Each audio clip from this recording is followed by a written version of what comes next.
This message is being transmitted at the request of the United States Office of Civil Defense. At 9:03 a.m. Eastern Daylight Time, NORAD detected long-range nuclear missile launches from within China.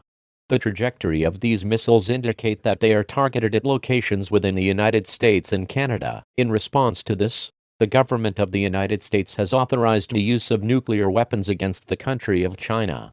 It is estimated that some of the missiles launched from China will reach targets in Anchorage, Alaska and Honolulu, Hawaii within the next 5 minutes.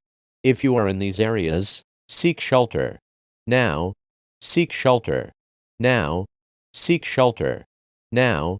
It is too late to leave your current location. If you have not reached a fallout shelter or vault at this time, shelter in place in an indoors area, away from outside doors and windows, preferably in a basement or cellar.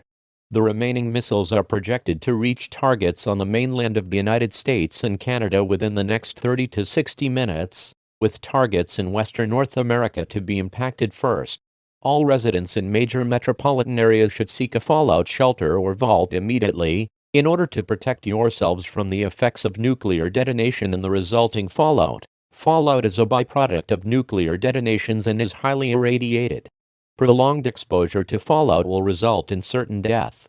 Fallout spreads over large areas approximately 1 minute after detonation. For this reason, bring enough provisions to sustain yourselves for the next 30 days, and do not attempt to leave your shelter or vault for any reason during this time, to avoid exposing yourself and anyone sheltered with you to deadly radiation. Tune to 770 AM on a portable battery-powered radio for any updates.